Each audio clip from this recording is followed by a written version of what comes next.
দূরে তবু কাছে যে যেখানে আছে সবাইকে আন্তরিক প্রীতি ও শুভেচ্ছা টেকনিক ইজি এডুকেশনের পক্ষ থেকে স্বাগত জানাচ্ছি নতুন একটি গণিতের ক্লাসে। আজকের ক্লাসে আমরা আলোচনা করব 2023 সালে এসএসসি পরীক্ষায় আসা একটি বোর্ড প্রশ্ন নিয়ে, যে প্রশ্নটি ময়মনসিংহ বোর্ডে এসেছিল। এই প্রশ্নটি তোমাদের পাঠ্য বইয়ের অর্থাৎ নবম দশম শ্রেণীর পাঠ্য বইয়ের বৃত্ত নামক অধ্যায় থেকে নেওয়া হলো। দেখতে পাচ্ছ এই ময়মনসিংহ বোর্ড 2023-এর একটা কিউআর কোড। এই কিউআর কোডটা হচ্ছে একটা ডামি কিউআর কোড। আসল কিউআর কোডটা পেতে চাইলে তোমাদেরকে বাংলাদেশের প্রথম স্মার্ট গণিতের সহায়ক বই ইজি ম্যাথ বইটি তোমাকে সংগ্রহ করতে হবে। ইজি ম্যাথ বইয়ের প্রতিটি টপিকের সাথে একটা করে কিউআর কোড দেওয়া আছে। কিউআর কোডটি স্ক্যান করেই তুমি তোমার প্রয়োজনীয় যে ক্লাসগুলো করে নিতে পারবা, তোমার সমস্যাগুলো সমাধান করে নিতে পারবা। তাহলে যারা এখনও পর্যন্ত এই বইটি সংগ্রহ করনি, দ্রুত সংগ্রহ করো এবং তোমার যে সমস্যাগুলো আছে তার সমাধান খুঁজে নাও। তাহলে চলো আমরা এবার আজকের প্রশ্নটা দেখে নিই। আমাদের দেখতে পাচ্ছি একটা বৃত্তে অন্তর্লিখিত চতুর্ভুজ, যেখানে এ বি সি ডি একটা চতুর্ভুজ দেখতে পাচ্ছ এবং বলা হয়েছে এডি সমান্তরাল হচ্ছে বিসি। ওকে, তাহলে এটা আয়তক্ষেত্র হবে অথবা বর্গ। তা আয়তক্ষেত্রই হবে, দেখতে পাচ্ছ যে এটা একটা আয়তক্ষেত্র।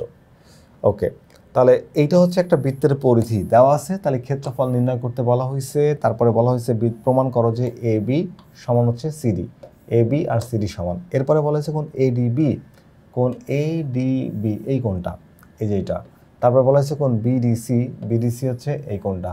ওকে, তার মানে এই বিডিসি মানে টোটালটা মিলাইলে হয় 90 ডিগ্রি। যদি 90 ডিগ্রি হয় প্রমাণ করো যে এ ও সি এই বিন্দু তিনটি একই সরল রেখার উপর অবস্থিত। মানে এই যে তিনটা বিন্দু হবে কি বলতো, একই সরল রেখার উপর অবস্থিত। চলো আমরা এটা প্রমাণ করার চেষ্টা করি। প্রথমে আমাদের বৃত্তের এখানে বৃত্তটির পরিধি কি বলতো, পরিধি হচ্ছে 12 পাই। তাহলে আমরা জানি বা ধরে নিলাম বৃত্তের ব্যাসার্ধ হচ্ছে আর একক, ধরে নিলাম কি আর একক। তাহলে বৃত্তের ব্যাসার্ধ আর একক হলে পরিধি হয় 2 পাই আর একক। ঠিক আছে, পরিধি হয় কি বলতো 2 পাই আর একক। তাহলে শর্ত অনুসারে এই পরিধিটা আমরা বের করেছি, প্রশ্ন একটা পরিধি দিয়ে দিয়েছিল। তাহলে শর্ত অনুসারে আমাদেরটা আর প্রশ্নটা ইকুয়াল করে দিলাম। এখান থেকে আমাদের ব্যাসার্ধ বের করতে হবে, ব্যাসার্ধ আর। তাহলে আরটাকে রেখে দাও, এই 2 পাই আরের সাথে গুণ আকারে আছে, যদি এই পাশে পাঠিয়ে দাও ভাগ হয়ে যায়। পাই আর পাই কাটা যায়, 12কে 2 দিয়ে ভাগ করলে হয় 6। তাহলে ব্যাসার্ধ কত পেলে বলো তো, 6 একক। এখন বৃত্তের ক্ষেত্রফলের সূত্র পাই আর স্কোয়ার।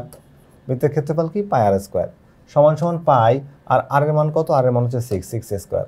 তাহলে পাইয়ের ভ্যালু কত 3.1416 ইন্টু 6 স্কোয়ার করলে হয় 36। টোটালটা হিসাব করলে কত পাচ্ছ বলো তো, 113.0976। এই যে 113.0976 এটাই হচ্ছে বৃত্তের ক্ষেত্রফল, যে ক্ষেত্রফলটা আমাকে বের করতে বলা হয়েছে। আশা করি তোমরা এই সমস্যাটা বুঝতে পেরেছো। চলো আমরা পরের প্রশ্নটা সমাধান করে নিই। দেখো আমাদের প্রশ্নে ও কেন্দ্রবিশিষ্ট বৃত্ত, ও কেন্দ্রবিশিষ্ট বৃত্ত। তো বৃত্তের মধ্যে এ বি সি ডি চতুর্ভুজটি অন্তর্লিখিত আর এডি সমান্তরাল হচ্ছে বিসি এবং অপর দুইটি বাহু হচ্ছে এ বি আর হচ্ছে সিডি। আমাকে এখানে প্রমাণ করতে হবে কি বলতো, এ বি সমান হচ্ছে সিডি, এ বি সমান সিডি প্রমাণ করতে হবে। তাহলে আমরা কাজ করি, বি আর ডি কে যোগ করে দিলাম, এই যে যোগ করে দিলাম। একটু খেয়াল করো, যেহেতু এফডি সমান্তরাল হচ্ছে বিসি আর বিডি এদের ছেদক, তাহলে এই যে কোণটা খেয়াল করো, কোণ এডিবি, এডিবি এই যে কোণটা আর এই যে কোণটা, এটা হচ্ছে একান্তর কোণ। এটা কি কোণ, একান্তর কোণ। আমরা জানি একান্তর কোণ পরস্পর সমান হয়।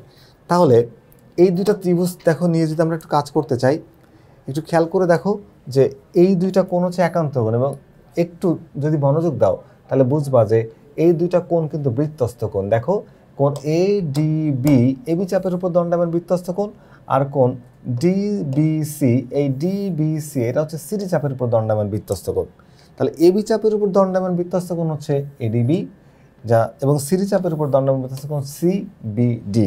তাহলে দেখো এই দুইটা কোণ যেহেতু সমান, আমরা জানি একই চাপের উপর দণ্ডায়মান বৃত্তস্থ কোণ সমান। বৃত্তস্থ কোণ সমান হলে চাপ হবে একই। একই চাপের উপর দণ্ডায়মান যেহেতু বৃত্তস্থ কোণ সমান, তাহলে বৃত্তস্থ কোণ সমান হলে চাপ হবে একই, মানে একই রকম বা একই মানের। তাহলে আমরা ওটা বলতে পারি যে দুইটা কোণ যেহেতু সমান তাহলে চাপ হবে সমান, কারণ কি সমান সমান চাপে বৃত্তস্থ কোণ সমান হয়। তাহলে এই চাপ আর চাপ দুইটাকে যদি সমান করে দাও, তাহলে এখানে চাপ হচ্ছে এবি আর চাপ হচ্ছে ডিসি। তার মানে এডি সমান বিসি, আবার এডি সমান বিসি আমাদের প্রমাণ হয়ে যায়। এডি সমান বিসি, দেখো এখানে এ বি সমান বিসি চাপ, এই যে এ বি সমান এই চাপটা কি এবি, আর এটা হচ্ছে সিডি বা ডিসি। ডিসি আর সিডি তো আসলে একই। এই যে কোণ দেখো আর এখানকার এই যে কোণ দেখো, কোন চাপের উপরে? চাপের উপরে। এটা হচ্ছে কেন্দ্র বৃত্তস্থ কোণ, এটাও বৃত্তস্থ কোণ, দুইটা আবার একান্তর কোণ। তাহলে বৃত্তস্থ কোণ সমান হলে চাপের দৈর্ঘ্য সমান হয়। তাহলে যেটা প্রমাণ করতে বলা হয়েছে এবি সমান সিডি, এই এবি সমান সিডি কিন্তু প্রমাণ হয়ে যায়। ওকে,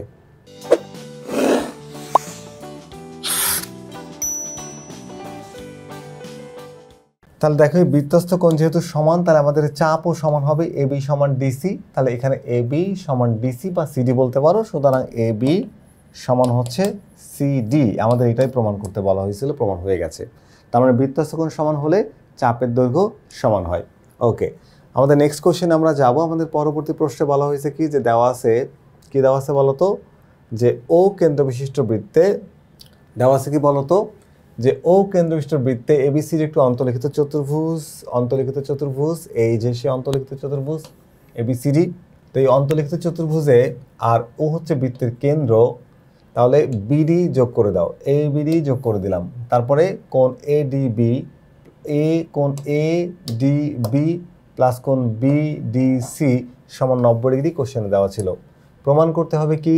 প্রমাণ করতে হবে কোণ এওসি একই সরলরেখায় অবস্থিত। কোণ এওসি এটা কি একই সরলরেখায় অবস্থিত। তাহলে এবার এও আর সিওকে আমি যোগ করে দিলাম। এও আর সিওকে যোগ করলে আমরা এওসি একই সরলরেখায় পেয়ে যাব। যেহেতু কেন্দ্রস্থ কোণ এওবি, ভালো করে দেখো, কেন্দ্রস্থ কোণ এওবি এটা কেন্দ্রস্থ কোণ কোন চাপের উপরে? এবি চাপের উপরে। কেন্দ্রস্থ কোণ এওবি এবং বৃত্তস্থ কোণ এডিবি একই চাপের উপরে দণ্ডায়মান, সেহেতু একটা কেন্দ্রস্থ কোণ সমান দুইটা বৃত্তস্থ কোণ হবে। একটা কেন্দ্রস্থ কোণ সমান কি হবে? দুইটা বৃত্তস্থ কোণ হবে। তুমি চাইলে সাইড নোটটা দিয়ে দিতে পারো যে একই চাপের উপর দণ্ডায়মান কেন্দ্রস্থ কোণ বৃত্তস্থ কোণের দ্বিগুণ। অনুরূপভাবে তুমি যদি বিসি চাপটাকে নাও, এই দেখো বিসি চাপের উপর দণ্ডায়মান, এটা হচ্ছে কেন্দ্রস্থ কোণ। কেন্দ্রস্থ কোণ বিওসি এবং বৃত্তস্থ কোণ হচ্ছে বিডিসি। তাহলে একটা কেন্দ্রস্থ কোণ সমান কি হবে? দুইটা বৃত্তস্থ কোণ হবে। আমরা এটা লিখতে পারবো।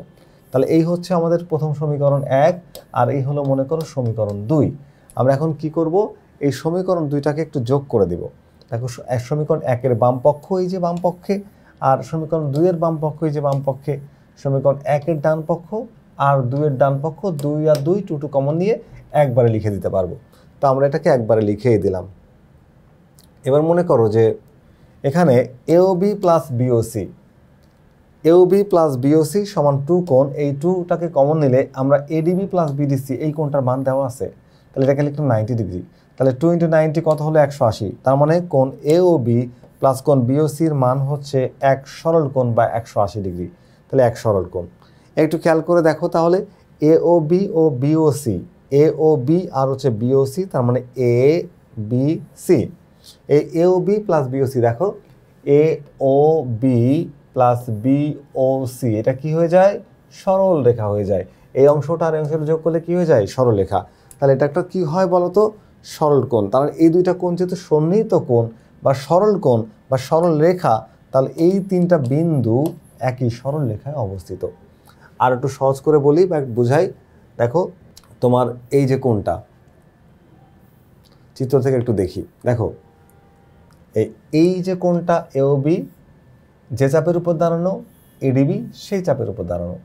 আবার এই কোণটা যে চাপের উপর দাঁড়ানো, এডিবি সেই চাপের উপর দাঁড়ানো। তাহলে এই দুইটা কোণ যোগ করলে কি হচ্ছে? সরল। এই দুইটা কোণ যোগ করলে হচ্ছে 90 ডিগ্রি। তাহলে এই কোণ দুইটা যোগ করলে এখানে 90, তাহলে 90 দ্বিগুণ হবে 180। কারণ এটা হচ্ছে কেন্দ্রস্থ কোণ আর এটা হচ্ছে বৃত্তস্থ কোণ। একই চাপের উপর দণ্ডায়মান কেন্দ্রস্থ কোণ বৃত্তস্থ কোণের সমান, এটা সমান এইটা দুইটা আর এটা সমান দুইটা। তাহলে এখানে 2 × 90 180, 180 হচ্ছে এটার সমান। তাহলে 180 হলে কি হয়ে যায়? সরল রেখা। তাহলে এ ও সি একই সরল রেখার উপর অবস্থিত হয়। আশা করি এই যে সমস্যাটা তোমরা বুঝতে পেরেছো, আর বাসায় তোমরা 2-একবার প্র্যাকটিস করলে এই টাইপের কেসে তোমাদের আর কোনো সমস্যা হওয়ার কথা নয়। তো পরবর্তী ক্লাস দেখার আমন্ত্রণ জানিয়ে আজকের ক্লাসটা এখানে শেষ করছি। আল্লাহ হাফেজ।